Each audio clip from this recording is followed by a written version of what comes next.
الحمد لله رب العالمين والصلاة والسلام على رسوله المرسلين أما بعد அல்லாஹ்வினுடைய அளப்பெரும் கிருபையினால் இந்த ரமலானுடைய 4 நோன்புகளை நிறைவு செய்து 5வது தராவீஹ் தொழுகையை தொழுதுவிட்டு அமர்ந்திருக்கிறோம். இன்று ஓதப்பட்ட வசனங்களில் சூரத்துல் நிசா ஓதி முடிக்கப்பட்டது. சூரத்துல் மாஇதா என்ற அத்தியாயம் இன்றைக்கு ஓதப்பட்டது. இதில் அல்லாஹ் தஆலா பனூ இஸ்ரவேலர்களான யூதர்களை பற்றி தொடர்ந்து நிறைய இடங்களில் பேசுகிறோம். பொதுவாகவே குர்ஆனில் யூதர்களை பற்றி மாத்திரம் கிட்டத்தட்ட 134 இடங்களில் அல்லாஹ் பேசுவான். காரணம் என்னவென்றால் முஹம்மது ஸல்லல்லாஹு அலைஹி வஸல்லம் அன்னவர்களுடைய சமுதாயத்திற்கு பிறகு மிகப்பெரிய சமுதாயமாக இந்த உலகத்திலே வாழ்ந்தவர்கள் யூதர்கள். அல்லாஹ் தஆலா அவர்களுக்கு நிறைய நிஅமத்துகளை செய்திருந்தார்.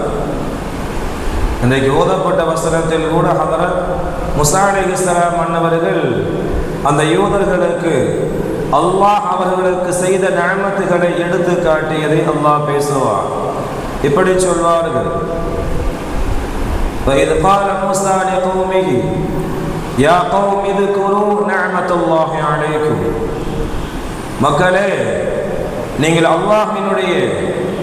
அல்லாஹ் உங்களுக்கு செய்த நிஅமத்துகளுக்கு நீங்கள் கொஞ்சமாவது நன்றி பாராட்டுங்கள். சொல்லிட்டு சொல்லுவாங்க, என்னென்ன நிஅமத்துகள் எல்லாம் அல்லாஹ் அவர்களுக்கு செய்தான் என்று பட்டியலிடுகிற பொழுது முதலாவதாக சொல்வார்கள், வஜஅலக்கும் முலூகா இது ஜஅல ஃபீக்கும் அம்பியா. சொல்வார்கள், பனூ இஸ்ரவேலர்களே, அல்லாஹ் தஆலா நிறைய நபிமார்களை உங்களுக்காக வேண்டிதான் இந்த உலகத்திலே அனுப்பி வைத்தார். கிட்டத்தட்ட எவ்வளோ? 1,24,000 நபிமார்களில் 70,000 நபிமார்கள் பனூ இஸ்ரவேலர்களுக்காக வேண்டியே அல்லாஹ் தஆலா அனுப்பி வைத்தார். வஜஅலக்கும் முலூகா, இந்த உலகத்திலே அல்லாஹ் தஆலா உங்களை பல நாடுகளை ஆளக்கூடிய அரசர்களாக ஆக்கினார். வஆதாக்கும் மா லம் யுதி அஹதன் மினல் ஆலமீன், உலக மக்கள் எவருக்கும் கொடுக்காத நிறைய நிஅமத்துகளை அல்லாஹ் தஆலா உங்களுக்கு கொடுத்தார். எனவே நீங்கள் அல்லாஹ்விற்கு நன்றி செலுத்தக்கூடியவர்களாக இருங்கள் என்று ஹதரத் மூஸா அலைஹிஸ்ஸலாம் அன்னவர்கள் சொன்னதை அல்லாஹ் பேசுவார். அப்ப இந்த உலகத்தில் நிறைய நிஅமத்துகளை பனூ இஸ்ரவேலர்கள் அல்லாஹ்விடமிருந்து பெற்றிருக்கிறார்கள். பெற்ற அவர்கள் அல்லாஹ் அவர்களுக்கு கொடுத்த கண்ணியத்தை சரியான முறையில் பேணி வாழ்ந்தார்களா என்றால் அது இல்லை என்றுதான் நாம் குர்ஆனுடைய வசனங்களின் மூலமாக தெரிந்து கொள்ள முடிகிறது. என்ன பண்ணாங்க?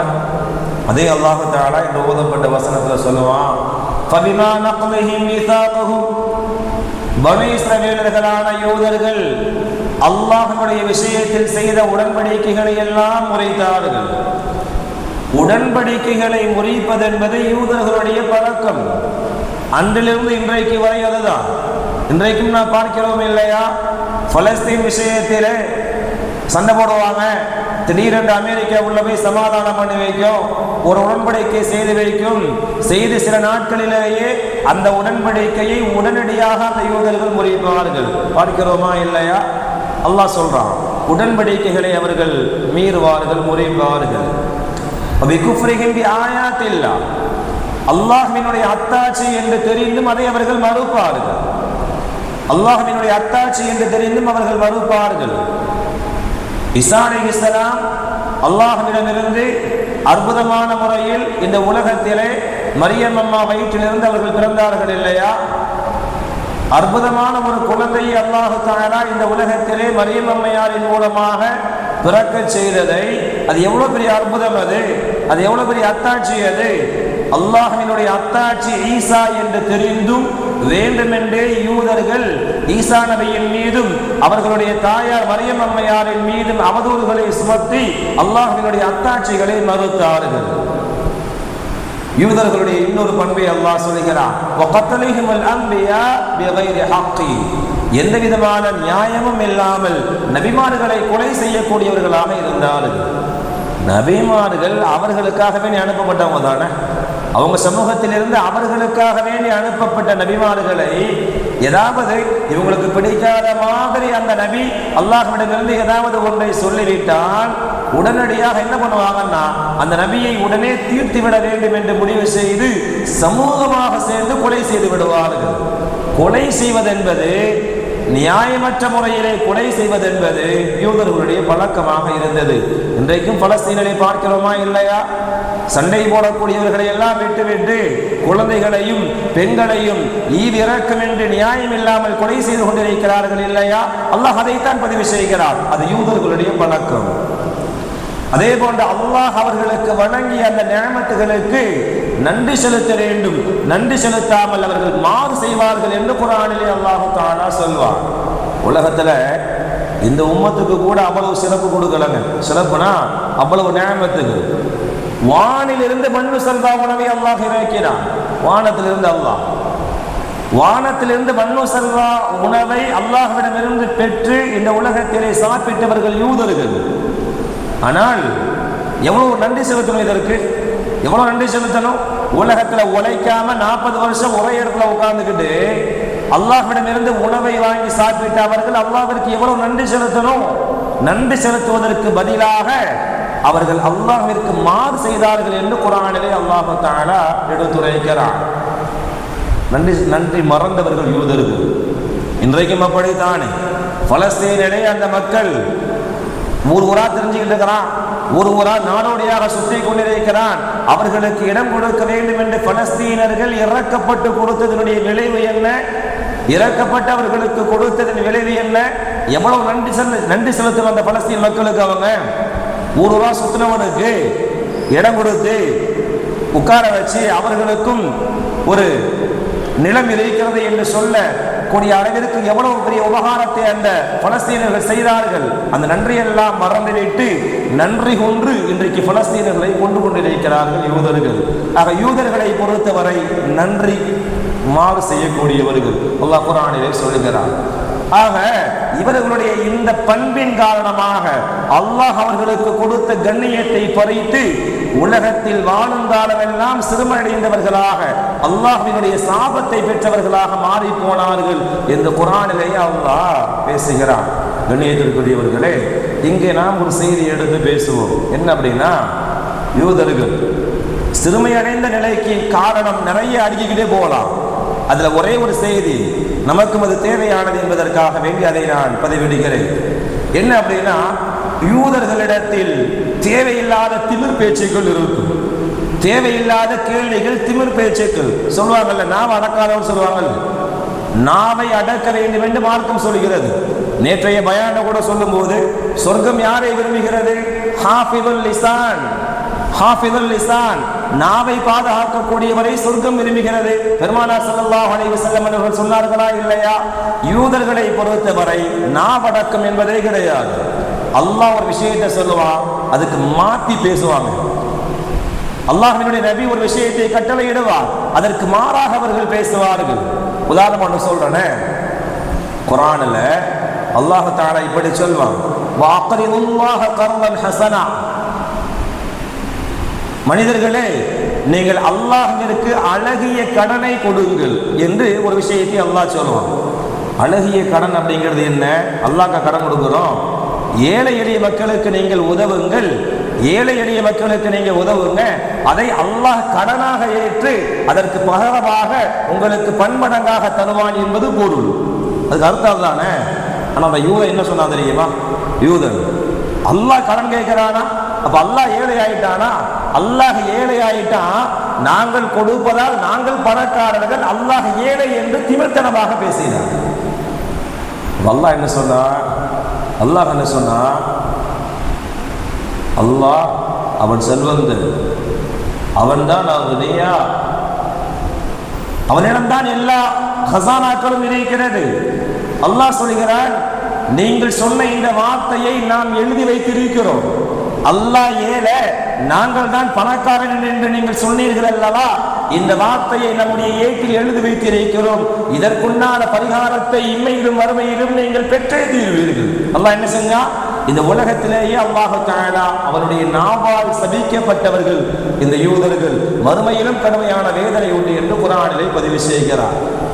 இன்னொரு ஆயத்துல இந்த யூதர்கள் எப்படியெல்லாம் திமிர்த்தனமாக பேசினார்கள், பேசியே கெட்டவர்கள். உலகத்துல வட்டி அறிமுகப்படுத்தணும் யாருன்னா இவன் தான். வட்டிங்கிற ஒண்ண உலகத்துல அறிமுகப்படுத்தியது யாருன்னா யூதர்கள் தான். குர்ஆனிலே அல்லாஹ் தஆலா சொல்லுவான், வட்டி அல்லாஹ் தஆலா யூதர்களுக்கு தடை செய்தான். தடை செய்த பின்பும் அதை திரும்பவும் அந்த வியாபாரத்தை, வட்டி வியாபாரத்தை இந்த உலகத்திலே செய்கிற பொழுது அல்லாஹ் தஆலா அவர்களுடைய அந்த வியாபாரத்துல பெரிய நஷ்டத்தை கொடுத்தான், பெரிய சரிவை கொடுத்தான். இப்ப என்ன செய்யணும்? நம்ம அல்லாஹ்வுடைய கட்டளையை மீறினதுனாலதான் இந்த மாதிரி நம்ம நஷ்டத்தை அடைஞ்சோன்னு மனம் தெரிஞ்சு வரணும்ல. அவன் அப்படி செய்யல. என்ன சொன்னான் தெரியுமா? இன்றைக்கு ஓதப்பட்ட வசனத்தில் அல்லாஹ் சொல்கிறான், வகாலத்தில் யஹூது யதுல்லாஹி மக்லூலா. இவன் நஷ்டம் அடைஞ்ச உடனே அவன் என்ன சொன்னானா, யஹூதிகள் என்ன சொன்னானா, யதுல்லாஹி மக்லூலா. என்னாச்சு? அல்லாஹ்வுக்கு நிறைய கொடுத்துக்கிட்டு இருந்தான், ஆனால் இப்போது எங்களுக்கு கொடுக்கவில்லை. யதுல்லாஹி மக்லூலா, அல்லாஹ்வுடைய கை கட்டப்பட்டு விட்டதா அப்படின்னு அல்லாஹ்வை ஏளனமாக பேசினான். அல்லாஹ் சொல்றான், அல்லாஹ்வுடைய கை கட்டப்படவில்லை, அவர்களுடைய கரங்கள் தான் கட்டப்பட்டு விட்டதுன்னு சொல்லிட்டு அல்லாஹ் ஒரு வாசகத்தை சொல்வான், வலுஇனு பிமா காலு, வலுஇனு பிமா காலு. அவர்கள் சொன்ன இந்த வார்த்தைக்காக வேண்டி அவர்கள் அல்லாஹ்வினால் சபிக்கப்பட்டார்கள் என்று அல்லாஹ் குர்ஆனிலே பதிவு செய்கிறான். ஆக யூதர்கள் சிறுமையடைந்து இழிவடைந்தவர்களாக ஆனதற்கு மிக முக்கியமான காரணமாக அல்லாஹ் சொல்வது நாவடக்கம் இல்லாமல் திமிர்த்தனமாக பேசியதால் என்பதாக அல்லாஹ் குர்ஆனிலே பதிவு செய்கிறான். இதுதான் நமக்கும் பாடமும் கூட.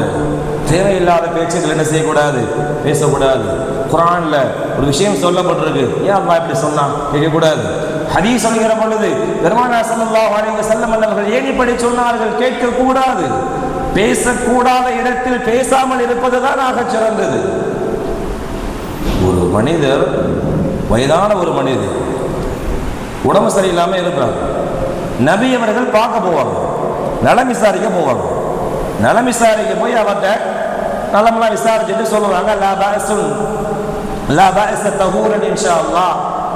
நம்ம நோயாளிகளை பார்த்து அந்த வார்த்தை சொல்லுவோம், லா பஅஸ தஹூரன் இன்ஷா அல்லாஹ்.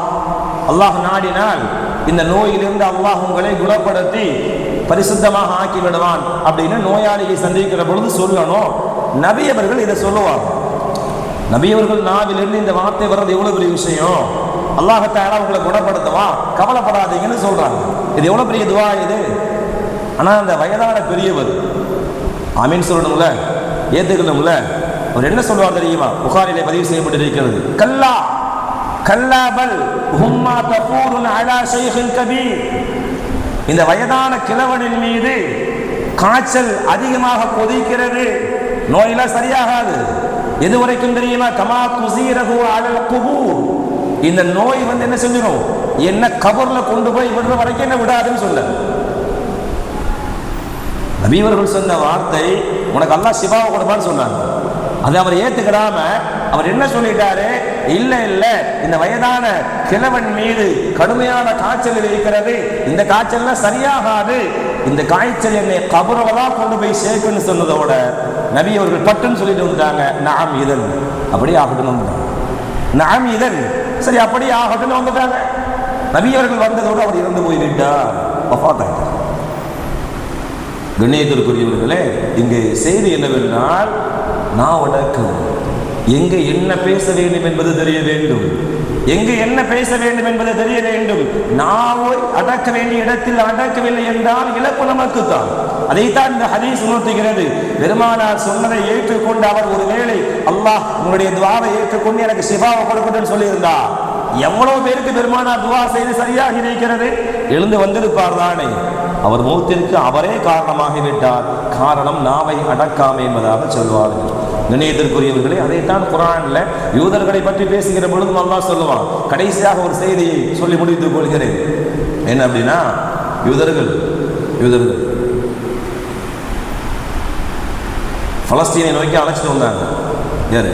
மூசா அலைஹிஸ்ஸலாம் அழைத்து கொண்டு வருகிற பொழுது ஃபிரௌன்லாம் அழிஞ்சிட்டான். இப்போ எதிரியா உங்களுக்கு கிடையாது. இப்போ இவங்களுக்குன்னு ஒரு நாடு வேணும். பலஸ்தீனை நோக்கி அல்லாஹ் அழைச்சிட்டு வர சொன்னான்.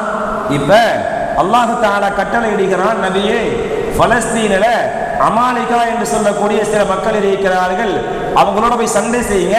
சண்டை செய்தால் அல்லாஹ் உங்களுக்கு வெற்றியை தருவான். அவங்க விரண்டு ஓடிடுவாங்க. நீங்கள் பலஸ்தீனில் இருங்கள் என்று அல்லாஹ் தஆலா கட்டளை இடுகிறான். இதை மூசா அலைஹிஸ்ஸலாம் என்பவர்கள் அந்த மக்கள்கிட்ட சொன்னாங்க. என்ன செய்யணும்? இவர்கள் நினைத்து பார்க்க முடியாத அளவிற்கு அல்லாஹ் ஃபிரௌனிடமிருந்து இவர்களை காப்பாற்றி இருக்கிறான் இல்லையா? அப்ப அல்லாஹ் சொன்னா கண்டிப்பா நடக்குங்கிற நம்பிக்கை வேணும்ல. அவன் நம்பல. என்ன சொன்னான் தெரியுமா? காலு யா மூசா இன்ன ஃபீஹா கௌமன் ஜப்பாரீன், பலஸ்தீனிலே அமாலிகா என்று சொல்லக்கூடிய அடக்குமுறையாளர்கள் இருக்கிறார்கள். வ இன்னா லன் நதுகுலஹா ஹத்தா யக்ருஜு மின்ஹா, அவனா நாட்டை விட்டு வெளியே போற வரைக்கும் என்ன செய்ய மாட்டோம், நாங்க அங்க போக மாட்டோம்னு சொல்றோம். எந்த அளவுக்குன்னா கடைசியா சொல்லி முடிச்சுட்டோம். இன்னா ஹாஹுனா காயிது, நாங்க இங்கதான் இருப்போம், அவனா வெளியே போட்டோம்.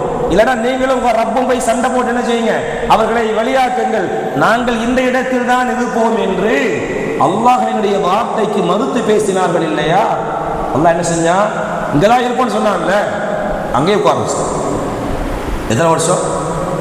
பெரிய பாலைவனத்துல கால ஃபஇன்னஹா முஹர்ரமத்துன் அலைஹிம் 40 சனா, 40 வருடங்கள் அந்த பாலைவனத்தில் அல்லாஹ் தஆலா அவர்களை சிறை வைத்து விட்டான்.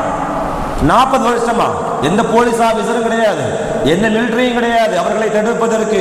ஆனாலும் அல்லாஹ் சிறை வைத்தான். எப்படி சிறை வைத்தான்? அந்த பாலைவனத்தை விட்டு அவர்களால் வெளியேறவே முடியவில்லை.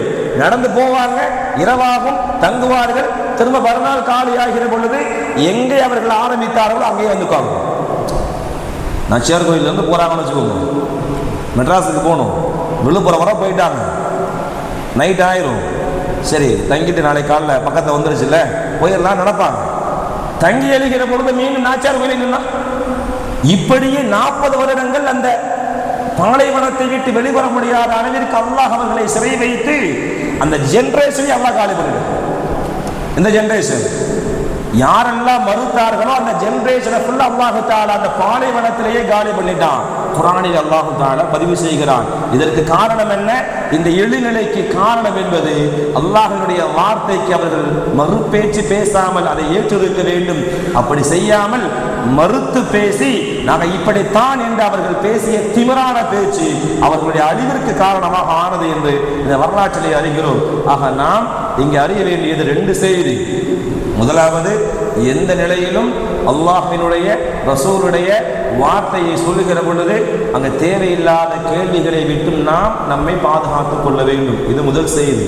இரண்டாவது, எந்த செய்தியை நாம் பயப்படுகிறோமோ, சில விஷயங்கள் இருக்கும், இப்படி நடந்துருமோ அப்படின்னு மனசு தோணும், அந்த செய்திகள் என்ன செய்யக்கூடாதான், தேவையில்லாம இப்படி நடந்துருன்னு நாம சொல்லக்கூடாது. அதுக்கு ஒரு உதாரணம் சொல்லுவாங்க. என்ன தெரியுமா?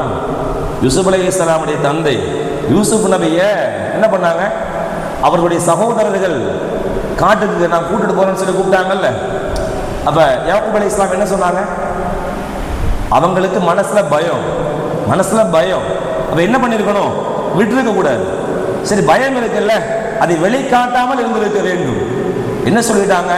இன்னி அகாஃபு ஐயாக்குலஹு திஅபு வ அன்தும் அன்ஹு காஃபிலூன். நீங்க யூசுஃபை கூட்டிட்டு போறீங்க, போகின்ற அந்த நேரத்தில் நீங்கள் எங்கோ ஒரு இடத்துல பொடுபோக்காக இருக்கிற பொழுது ஓனாய் யூசுஃபை சாப்பிட்டு விடுமோ என்று நான் பயப்படுகிறேன். பயந்த வார்த்தையை சொல்லக்கூடாது. ஒரு வார்த்தை நமக்கு பிடிக்கலன்னு வச்சுக்கோங்களேன், அந்த வார்த்தையை சொல்லக்கூடாது. சொல்லிவிட்டால் சில நேரங்களில் அது அப்படியே நடந்துவிடும். யாக்கூப் அலைஹிஸ்ஸலாம் சொல்லிவிட்டார்கள், அது அப்படியே யூசுப் அலைஹிஸ்ஸலாம் அவர்களுடைய விஷயத்தில் நடந்தது. என்னுடைய மகன் யூசுஃபை பலகாலமாக தொலைத்து வாடினார்கள். குர்ஆனிலே பார்க்கிறோமா இல்லையா? ஆக இரண்டாவது செய்தி, எந்த நிலையிலும் நமக்கு பிடிக்காத வார்த்தையை நாம் வெளிப்படுத்தக்கூடாது. குறிப்பாக நம் பிள்ளைகள் விஷயத்தில் விரும்பாத வார்த்தையை திட்டுவதற்காக வேண்டி பிள்ளைகளுக்கு பயன்படுத்தினால் அது நம்முடைய பிள்ளைகளை பாதிக்கும், பிள்ளைகளுடைய வாழ்வை பாதிக்கும் என்பதை இதன் மூலமாக நாம் புரிந்து கொள்ள வேண்டும். ரப்புல் ஆலமீன் அல்லாஹ் நாம் வாழும் காலமெல்லாம் நாம் அடக்கத்தை அல்லாஹ் தந்தல் புரிவானாக. அல்லாஹ் ரசூலுடைய வார்த்தைக்கு மறுபேச்சு பேசாதவர்களாக அல்லாஹ் நம் அனைவர்களையும் ஆக்கி அருள் புரிவானாக. ஆமீன். வாஹிர் தஅவானா அல்ஹம்துலில்லாஹி ரப்பில் ஆலமீன். அஸ்ஸலாமு அலைக்கும்.